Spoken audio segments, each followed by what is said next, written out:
இரட்சகரும் மீட்பெரும் என் மெய்ப்பெருமாயிருக்கிற ஆண்டவராகிய இயேசு கிறிஸ்து நாமத்தில் உங்கள் அனைவருக்கும் என்னுடைய இந்த வணக்கத்தையும் வாழ்த்துதலையும் தெரிவித்துக் கொள்கிறேன். ஆண்டவராகிய இயேசு கிறிஸ்து தாமே உங்கள் அனைவரையும் ஆசீர்வதிப்பாராக. இந்த நாளிலும் இந்த நாள் வேத தியானத்திற்காக தெரிந்து கொண்ட வேத பகுதி சங்கீதம் 19வது அதிகாரம். இந்த ஒரே ஒரு சங்கீதத்தை மட்டும் இன்று நாம் தியானிக்கலாம் என்று விரும்புகிறேன். இந்த சங்கீதத்தை கர்த்தருடைய ஆவியானவர் தாவீதின் மூலமாக சாத்தியமான காரியங்களை எழுதி வைத்திருக்கிறார். இந்த காரியங்களை நாம் வாசித்து அதை நம்முடைய வாழ்க்கையை கைக்கொள்ளும் போது ஆசீர்வாதத்தை பெற்றுக்கொள்ளத்தக்கதாக இருக்கும் என்பதில் எந்த விதமான ஈடுபாடும் இல்லை.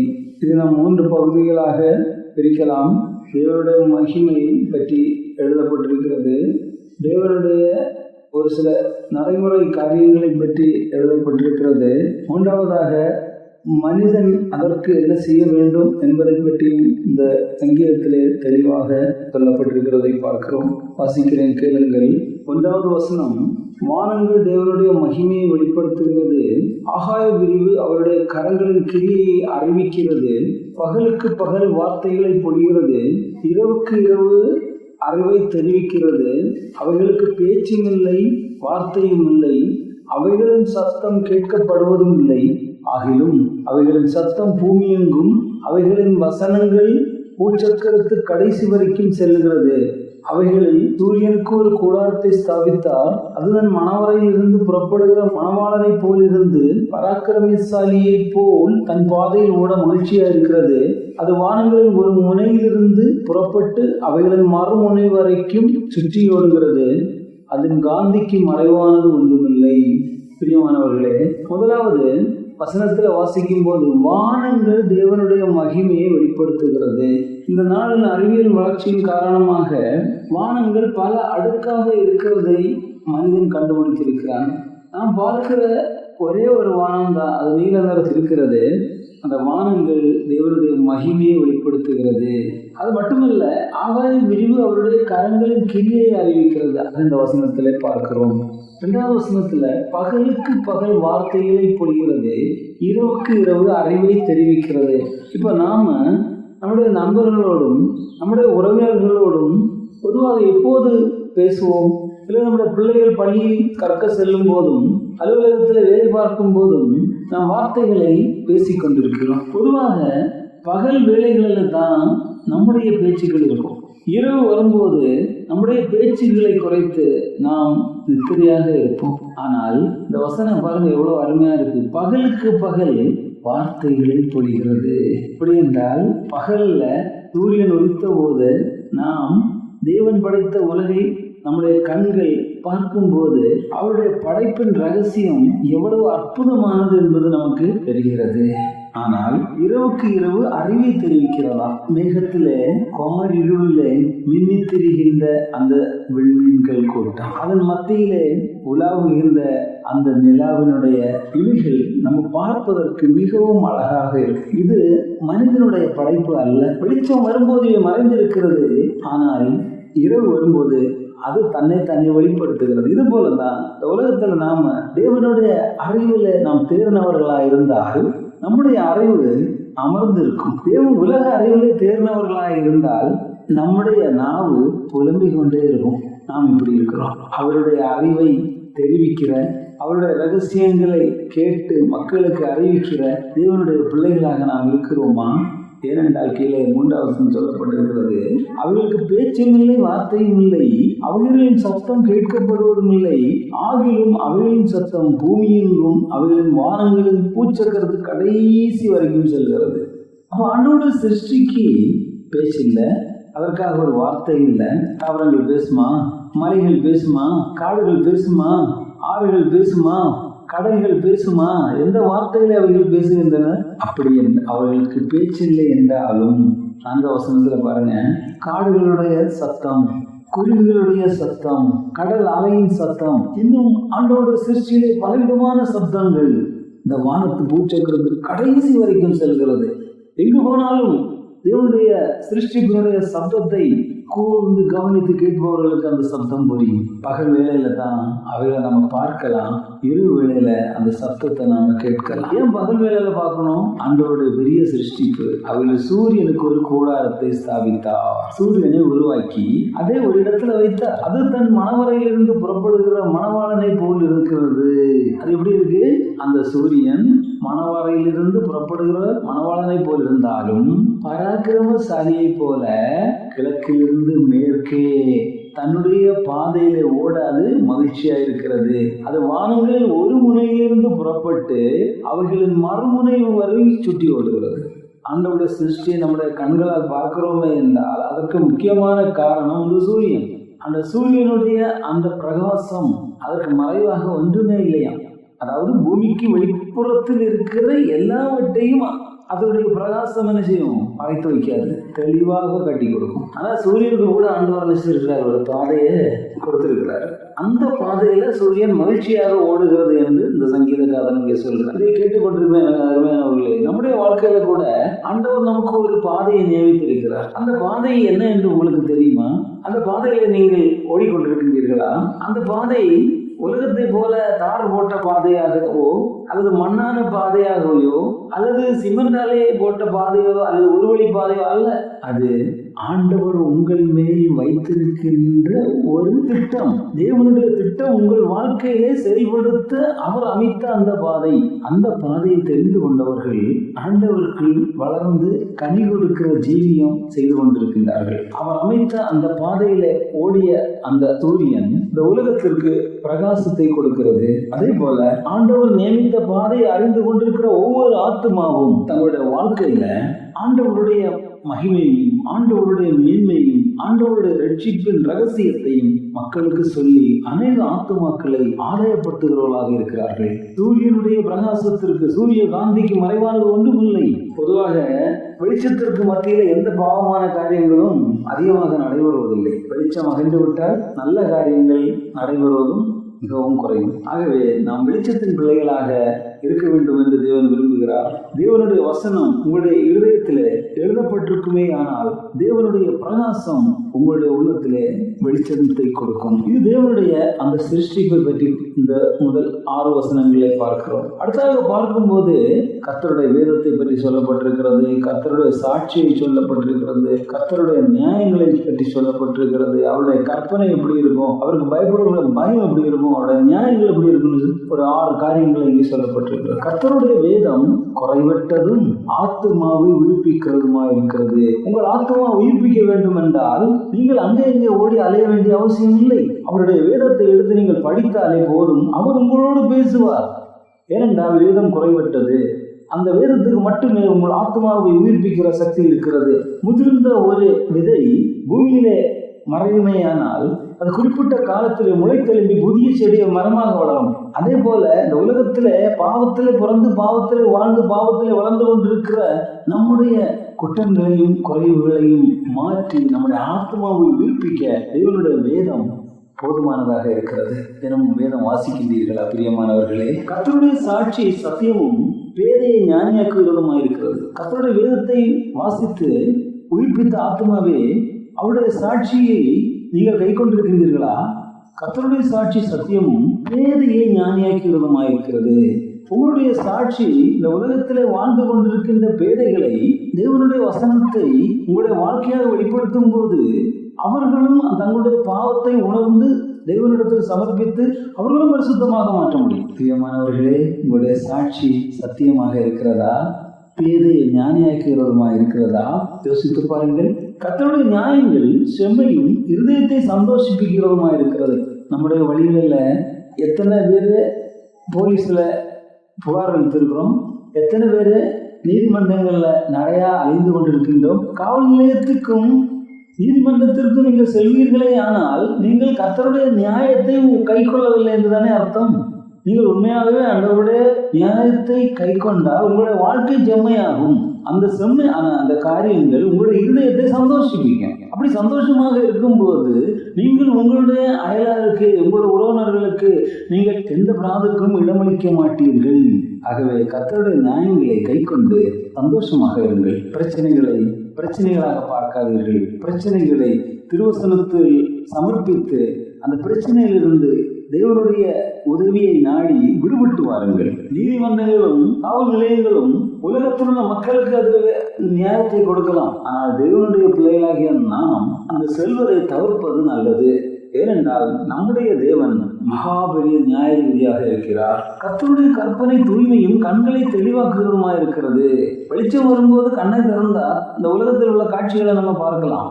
ஆனா இருளா இருந்தா ஆண்டவருடைய கற்பனை தூய்மையா இருக்கு. ஆகவே அவருடைய சிருஷ்டிப்பும் தெளிவாக இருக்கிறது. நாம் பார்க்கிறதுக்கு ஆச்சரியமா இருக்கிறது. அதே போல நம்முடைய வாழ்க்கையில நம்முடைய கற்பனைகள் தூய்மையா இருக்கிறதா? கண்ணை மூடிட்டு கற்பனை பண்ணிக்கிட்டே நாம இருக்கிறோம். அந்த கற்பனையில எதை பார்க்கிறோம், என்னென்ன சிந்திக்கிறோம், அது நம்முடைய கண்களுக்கு சந்தோஷத்தையும் தெளிவையும் கொடுக்கிறதாக இருக்கிறதா? அந்த கற்பனைகள் தேவனுக்கு மகிமையை கொண்டு வருகிறதாக இருக்கிறதா? யோசித்து பாருங்க. அடுத்ததாக, கர்த்தருக்கு பயப்படுகிற பயம் சுத்தமும் என்றைக்கு நிலைத்தது. ஆண்டவருக்கு பயப்படுகிற பயம் எப்படி இருக்கு? அது பரிசுத்தமா இருக்குதா? அது நிலைக்கிறதாக இருக்கிறதா? இல்ல சந்தர்ப்ப சூழ்நிலையில குறிப்பிட்ட காலத்துல பயப்பட்டுட்டு ஒரு சில காரியங்கள் வரும்போது அதிலிருந்து விடுபட்டு திரும்பவும் தவறுகின்ற ஒரு நிலையில நாம் இருக்கின்றோமா? கர்த்தருக்கு பயப்படுகிற பயம் சுத்தமும் என்றென்றைக்கும் நிலைத்திருக்கிறது. உங்களுடைய பயமும் சுத்தமாக இருக்கட்டும். சுத்தமாக இருந்தா அந்த உங்களுடைய பயம் ஒரு நல்ல ஒரு பாசத்தை, ஒரு ஐக்கியத்தை, ஒரு அந்யோன்யத்தை அது கொண்டு வரும். ஆண்டவர் நம்மேல் வைத்த அன்பு மகா பெரியது. அந்த அன்பை பெற்றுக் கொள்ளுகிறதற்கு இந்த தேவனுடைய பயம் மிக முக்கியமாக இருக்கிறது. கடைசியாக அவர் சொல்லும் போது, கர்த்தருடைய நியாயங்கள் உண்மையும் அவைகள் அனைத்தும் நீதியுமா இருக்கிறது. பாருங்க, கர்த்தருடைய நியாயங்கள். இன்றைக்கு உலகத்தினுடைய நியாயங்கள் எப்படி இருக்கிறது என்பது நமக்கு எல்லாருக்கும் தெரியும். அதில் உண்மை இருக்குமா?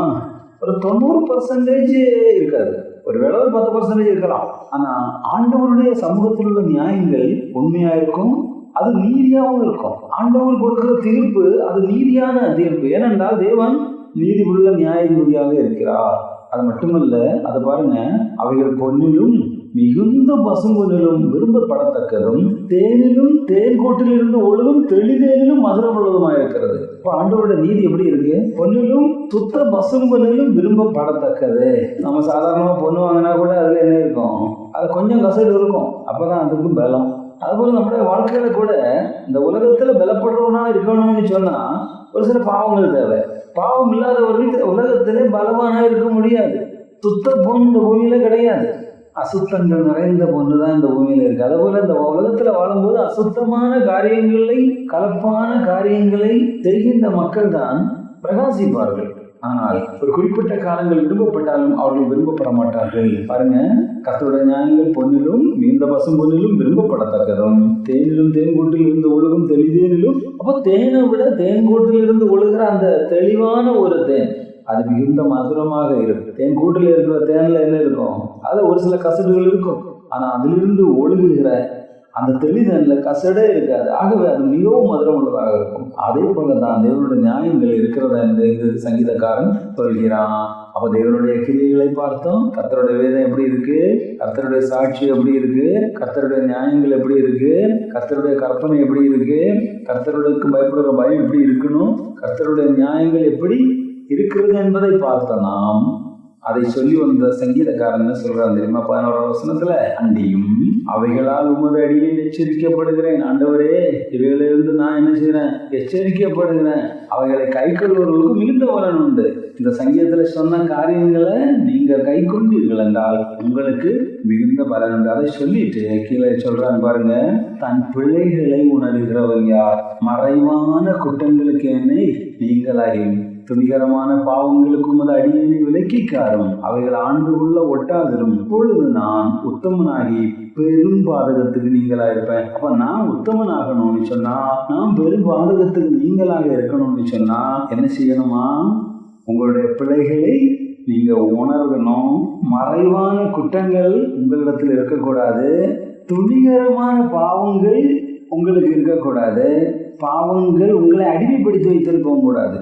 அப்ப பிள்ளைகளை உணர்ந்து மறைவான குற்றங்களை விலக்கி துணிகரமான பாவங்களை உங்களுடைய வாழ்க்கையில அனுமதிக்காமல் இருப்பீர்களே ஆனால் நீங்கள் உத்தமனாகி தேவனுக்கு பிரியமான பிள்ளைகளாக நடந்து கொள்வீர்கள்.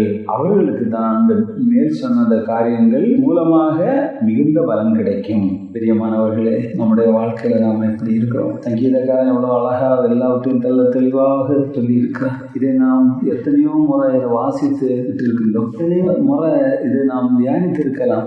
ஆனால் தன் பிள்ளைகளை உணர்கிறவன் யார்? உங்களுடைய பிள்ளைகளை நீங்கள் உணர்ந்திருக்கிறீர்களா? ஒருவேளை எங்களுக்கு தெரியாது உங்களுடைய பிள்ளை என்ன என்று. மறைவான குற்றங்களுக்கு எங்களை நீங்களாக்கும்னு சொன்னா, ஒரு காமன் பிளேஸ்ல நீங்கள் எப்படி இருக்கிறீர்கள் என்பது அல்ல, தன்மையான வேலைகளில் நீங்கள் எப்படி இருக்கிறீங்க. ஒரு கூட்டத்துக்கு நாம போகிறோம், அங்கே நாம பரிசுத்தவான் தான்.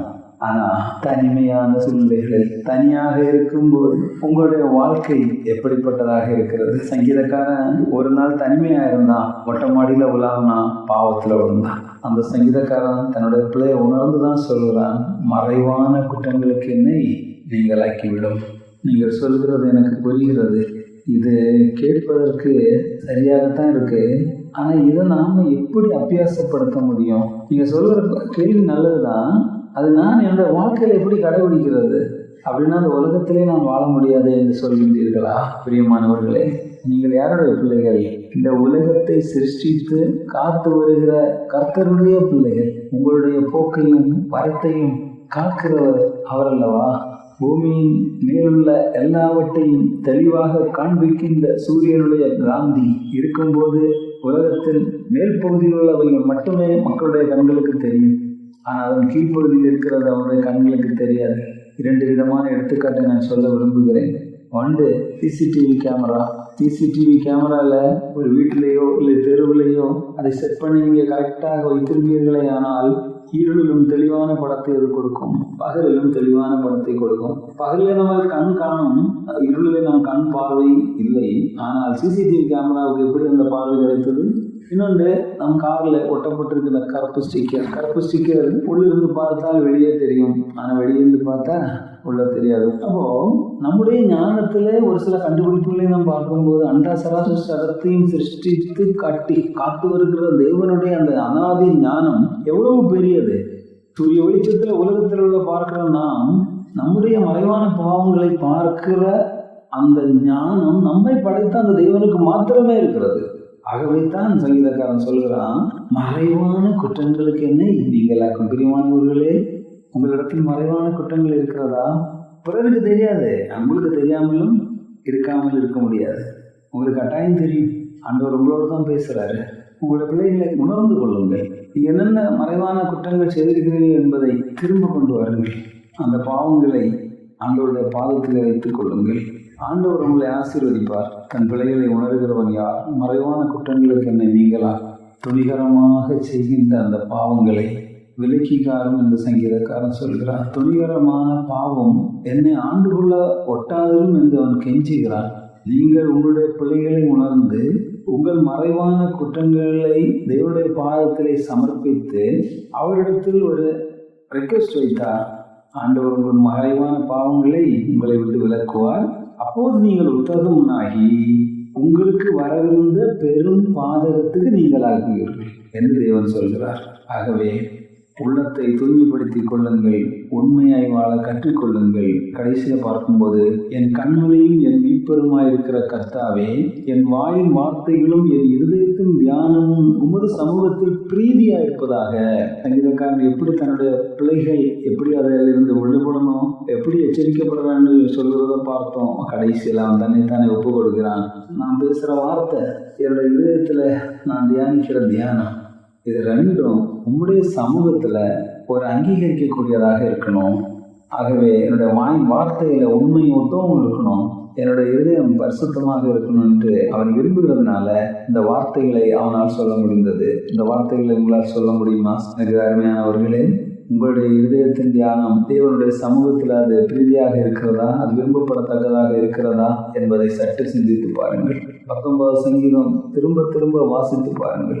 தேவனுடைய மகாபெரிய இரக்கம் நம்மை வைத்த கிருபை இந்த வசனத்தின் மூலமாக வெளிப்படுகிறது. ஆகவே இந்த வசனத்தை கேட்பதோடு மட்டுமல்ல, அதை கை கொண்டு உங்களுடைய வாழ்க்கையிலே அதை பயன்படுத்தி தேவனுக்குள்ளாக நீங்கள் வளர வேண்டும் என்று தேவன் ஆசைப்படுகிறார். ஆகவே சங்கீதக்காரன் சொன்னது போல உமது வசனங்களால் உமது அடியேன் எச்சரிக்கப்படுகிறேன். இந்த வசனங்களை நான் கை கொள்ளும் போது எனக்கு மிகுந்த பலன் உண்டு. ஆகவே என்னுடைய வார்த்தைகளும் என்னுடைய இதயத்தின் தியானமும் ஒரு சமூகத்தில் பிரீதியாக விரும்பப்படத்தக்கதாக இருப்பதாக. நீர் எங்களுக்கு சாட்சியாக வாழ்ந்து காட்டுவது போல நாங்களும் இந்த உலகத்தில் உள்ள மக்களுக்கு ஒரு சாட்சியுள்ள ஜீவியம் செய்யத்தக்கதாக இந்த வசனங்களை நீர் எங்களுக்கு காண்பித்து தந்ததற்காக உங்களுக்கு நன்றி செலுத்துகிறோம். இந்த வசனத்தை வாழ்க்கையை அபியாசப்படுத்துங்கள். தேவன் தாமே உங்கள் ஒவ்வொருவரையும் ஆசீர்வதிப்பாராக. ஆமென். ஆமென்.